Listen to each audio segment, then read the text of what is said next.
We are following breaking news out of St. Louis. The city is now reporting its first death from the coronavirus. Good afternoon, everyone. Thank you for joining us. I'm Claire Kellett. It was earlier this afternoon that St. Louis Mayor Lyda Krewson announced that the virus turned deadly for a St. Louis woman in her 30s.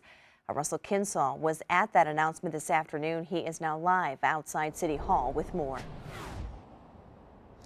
Claire, the worldwide coronavirus pandemic hit close to home for people living in St. Louis with the announcement today that the city has had its first death. Now, at a press conference right here at City Hall a short time ago, Mayor Lyda Krewson said because of privacy laws, she can't give out a whole lot of information, but we do know is that that victim is a woman who was in her 30s. We're also told that the positive diagnosis of coronavirus didn't come back until just yesterday, and yesterday is the day that she died. But we also have been told that her exposure was not from a travel-related exposure. So in hopes of stopping the spread of the virus, a stay-at-home order takes effect in St. Louis in 2 hours at 6 p.m. A similar stay-at-home order took effect in St. Louis County earlier this morning at 1 minute after midnight. Now, there are significantly fewer people who are out and about even before the start of the city's new rule. The mayor said the first coronavirus death in the city brings the number of people testing positive to a total of 20.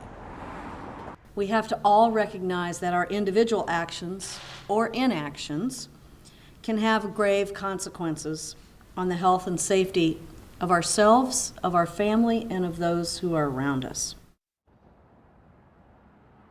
The mayor also said they have reduced the number of city employees who are on the job to about half or a little bit fewer. They want to ensure that city services are maintained, but they also want to try to protect those city employees from that social exposure. Also, the director of public safety, Judge Jimmy Edwards, had said that the staffing levels for police, firefighters, and paramedics is at its normal level. So the question is, what are the attitudes among people who are being told that you got to stay in your home for the next 30 days? And how are they prepared for that? You'll hear more about that coming up all new on News 4 at 5.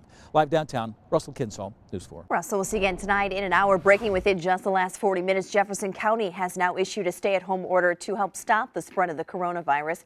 That order goes into effect at midnight tonight. You see, it lasts until April 23rd. You can perform essential tasks for the health and safety of yourself, your family, and your pets, such as getting food and medicine should you need it. Residents can also get or deliver services and supplies for safety and sanitation. Plus, outdoor exercise while maintaining social distancing is allowed in Jefferson County. Well, the numbers of confirmed cases continue, unfortunately, to rise across Missouri and Illinois. The St. Louis case now means there have been 4 deaths in Missouri with 183 confirmed cases. And in Illinois, they're reporting 236 new cases, bringing the statewide total to 1,285. with 12 deaths in Illinois, most of them in the Chicago area. Within the last hour, we heard from Missouri Governor Mike Parson. He says starting tomorrow, the Capitol and State Building will be closed, but essential personnel such as fire and law enforcement will still be on duty. The governor this afternoon also talked about the empty grocery store shelves that many of us have been seeing. To assure you, this is a demand issue, not a supply issue. Our food supply remains strong, and our farmers, ranchers, processors, manufacturers, and grocery stores across the state are working hard to keep the shelves restocked. Also this afternoon in Illinois, Governor J.B. Pritzker applauded local organizations now stepping up to help, but he says the federal government needs to do more. It's the federal government's job to make sure that a nurse being properly equipped in Illinois doesn't come at the cost of a doctor being ready for work in California. It's the federal government's job to make sure that we have a cohesive, prepared, robust national response. It's the federal government's job to make sure that cash-strapped states are not paying more than they should have to for supplies, that we are not watching prices go up by the hour because we're competing against one another, yet for the common good. We also have new numbers from St. Charles County. 6 people there have tested positive for the coronavirus. 18 tested negative, and there are 2 cases pending at the Missouri State Public Health Lab right now. Franklin County has joined the ranks of counties taking precautionary steps, ordering the closure of all personal contact businesses. That takes effect tonight at midnight. Those are businesses like hair and nail salons as well as barber shops. Franklin County has already banned dine-in service at bars and restaurants. New at 4 this afternoon, the Humane Society of Missouri announcing just a few hours ago that it is temporarily closing its shelters.